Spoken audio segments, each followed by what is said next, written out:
Hey, what's up my sexy fellow pipe smokers? Today, we're going to be trying something really fun. Another tobacco opening. But before we start that, I just want to give you a little update on We Three Kings and what the deal is with that. If you've been following along the last few weeks, I got We Three Kings, didn't like it, pressed it, tried it again, liked it a little bit more, still didn't like it, didn't even make the top 10. So what I ended up doing this week was actually just pressing both Autumn Evening and We Three Kings together into this big 3-ounce puck here. And what I'm going to do with this is to just put it in a jar as soon as I find a jar for it. It's a pretty moist tobacco right now, so I don't really care. And I didn't care much for those two blends anyway, so I just put them together. They're from the same company anyway. Hopefully it fixes the flavor a lot more. If nothing else, it saves space for me and for tobaccos that are actually worth my time. Speaking of tobaccos that are worth mine and probably your time as well, here's what we're trying today. Hearth & Home's Knotty Pine. I live in Vermont, I live in New England, and the moment I saw this on the logo in the front, this scene of a log cabin with snow on top of it, coniferous trees in the background, a little bit of a campfire inside of it, I immediately was like, this effing thing is gonna smell like home, isn't it? That's what originally piqued my interest, but this year, or last year I guess, because we were in so long, I decided to branch out and try English blends and vapors and Balkans for the first time. By the way, I loved them. I was just a die-hard aromatic smoker beforehand, and I was missing out. I've been missing out because this, I haven't opened this. It's unopened, but I can already tell this is gonna be awesome. So let's get right to the chase here. If you like this kind of content, YouTube's doing that thing where it unsubscribes people again, so just go down there and resubscribe if you were already subscribed and you see that you're not anymore. Click the bell icon if you don't want to miss my pipe, tobacco, tin smelling, tasting adventures. If you like motorcycles as well, please subscribe, you won't be disappointed. I do a lot of motorcycle stuff, especially during the warm months, but during the cold months it's not really safe to ride, so I do something else that's also mildly unsafe. This is the funny part for you seasoned smokers, because I've never opened a tin like this before, so you can watch me struggle. I don't think that's how it works. I bought myself a new EDC knife. It's just I don't know, they're like 22 bucks on Amazon. Some kind of cheapy Chinese thing, but the steel is D2 tool steel, and I was like, for 22 bucks, yeah, why not? Wow, that is a very interesting sensation.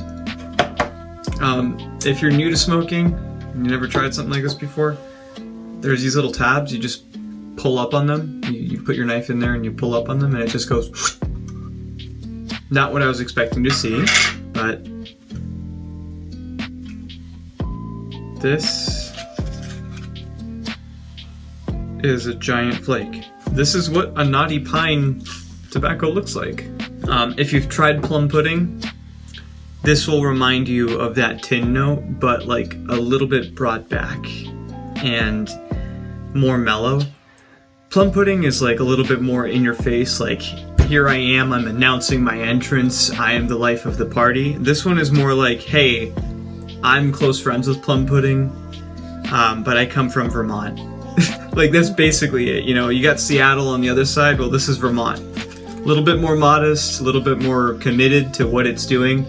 Campfire, like the good kind, with good wood. Tree sap, hint of wet dirt in the morning. Go watch those like bushcrafting YouTube series that are like winter survival bushcrafting, like the ones that have like nice chill music in the background. It's just chopping wood and eating some steak cooked on a fire. It's just really primitive, but it's like also really relaxing to look at. If all of that was packed together into a little tiny block and it was a scent, that's what this is. I'm excited. Let's go smoke this. I forgot to mention, because this has such a similar profile in tin note to plum pudding, I'm going to end up smoking it out of my Viking pipe. because this is already like a plum pudding pipe for me anyways. And if you don't know what latakia is or how it's made, it's basically a oriental leaf. They usually come from either the place that's actually called Latakia, that's the name of the location in Syria, that's where it originally came from, or in Cyprus. And they originate as oriental leaves. You can call them Smirni or Katarini, which are two Greek ones. Those are the base leaf of it. What they do is they take those leaves and they hang it up in a smoke shop or a smoke shed, and they burn exotic woods underneath them for, they basically smoke them just like smoked meats or smoked cheeses for anywhere between like 5 days up to 15 months. So that's why you'll always find latakia is black and very smoky. And it doesn't sound appetizing, but it's definitely something that you need to try once before you say, I don't know. Now, I started it off with a blend that I don't actually recommend. I smoked latakia the first time in Lane's HGL blend. Some people love it. I think it's a little bit too overpowering in almost every way. I wouldn't recommend that. If you want to try latakia, I would go with like Sutliff's Aromatic English. It's a cheap way to just try it and see what it's all about, and then you can decide for yourself. Anyways, let's go smoke it.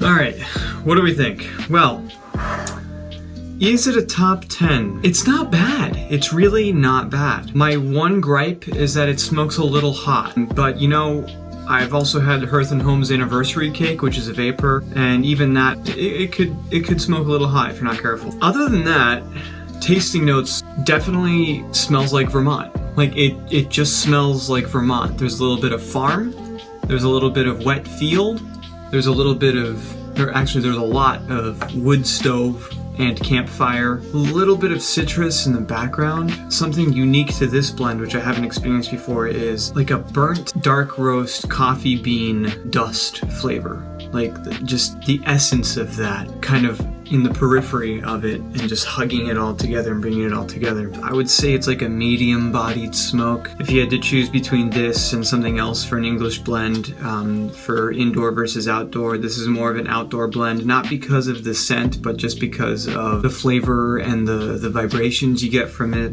It's a cool sitting on your porch, you're outside type of blend, but it would also probably pair well with reading a mystery novel. Yeah, like a mystery case. That's what it would pair well with. As for food, I think it would pair well with Tempranillo wine to balance it out, even a nicer Merlot. It has a crispness to it that reminds you of cold winter air. On a scale of 1 to 10, 10 being like East Farthing and plum pudding for me, and 1 being something like pretty much any Cornell and Deal thing that I don't like so far. It's a 7. It's a blend that I will definitely come back to. I don't know if I'll buy more of it. Voodoo Queen is one-upping this. This is closer to Burma Road on how much I love it. Like, it's fun. I'm definitely gonna smoke it again. But it's a nice smoke. It doesn't warm you up as much as I thought it would.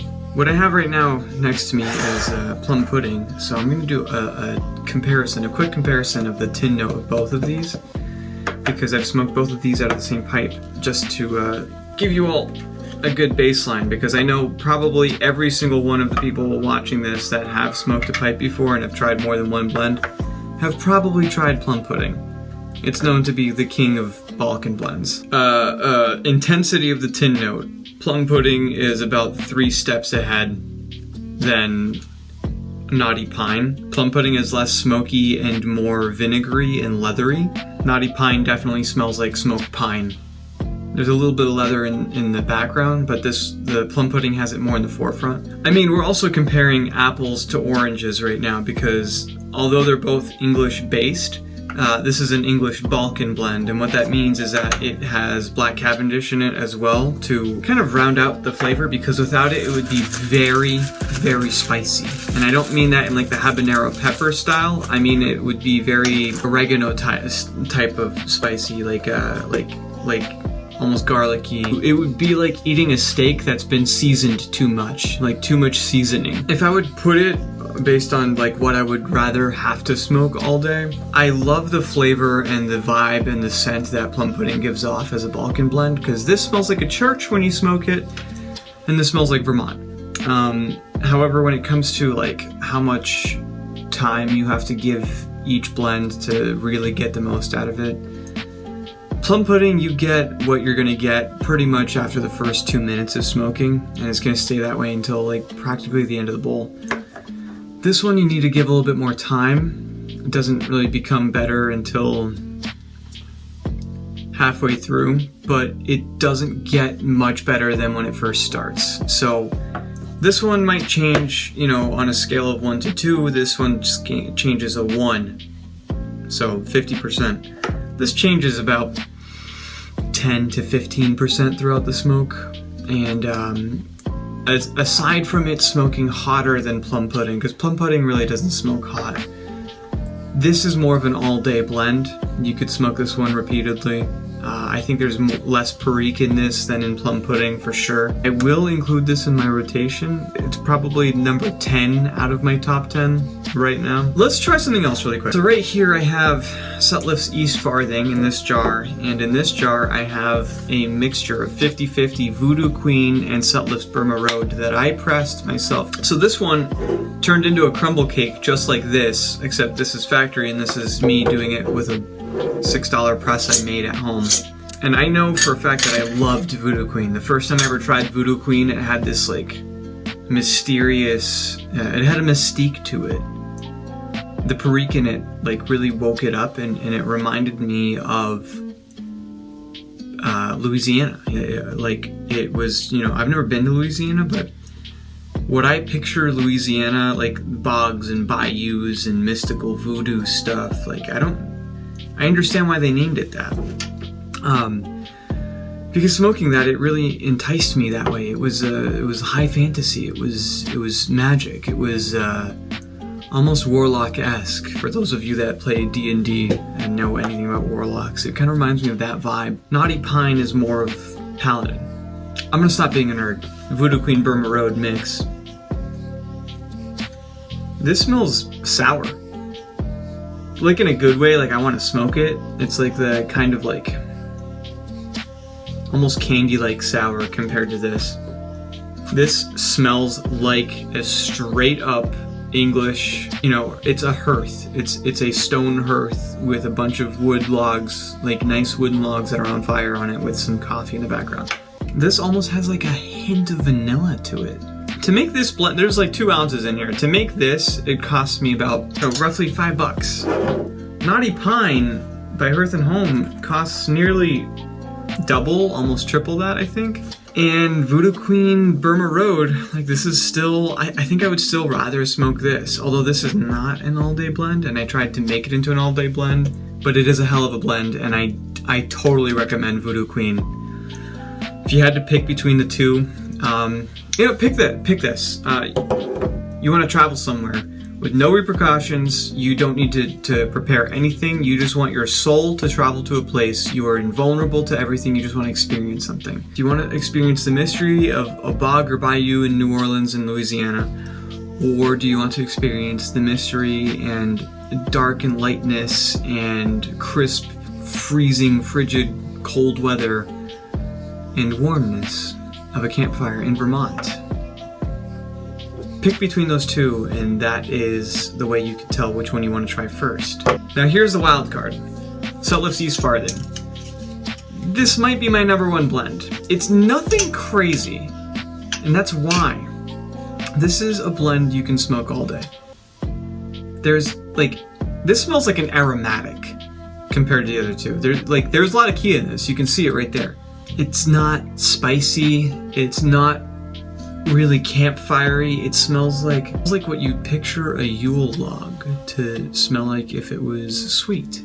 Now, East Farthing is named after the East Farthing of, I think, the Shire in Lord of the Rings, so this is high fantasy. I guess you could say some hobbits would be smoking this and be addicted to pipeweed. This would be pipeweed. This smells like the weird cousin, like the really popular, very famous cousin that loves you, but you can't really hang out with them much because they're so busy being famous and doing famous stuff and traveling the world. That's what East Farthing smells like to me. It smells far removed. I do consider this a light English blend. In fact, Sutliff's English Aromatic is rumored to be the same as this. This is a 10 out of 10 blend any day of the week. If you like aromatics and you want to cross over, try this. If you like English blends and you want to try aromatics, try this. If you like light stuff, try this. If you like heavier stuff than light stuff, try this. It's a perfect blend. So, in order of things that I like and things that you should try, East Farthing is number 1. Lane BCA/1Q 50-50 mix is number 2 or 3. It's competing with Plum Pudding. Number 3 is Burma Road / Voodoo Queen. Within the top 10 after that is where Knotty Pine comes in. Really not a bad blend. I enjoy this. I will smoke it again. Also, I haven't tried this yet since after I pressed it and then rubbed it out with Burma Road. If you want to see that, subscribe so you don't miss it. If you want to see my review of East Farthing and my first review of that Viking pipe, I will have it linked up here in the little I button. Really nice scenery in that video. I definitely recommend watching that one if you want more content. It's a very fun one. I also tell a story about my father in that one. Enjoy your new year, stay safe, and stay marvelous. Peace out.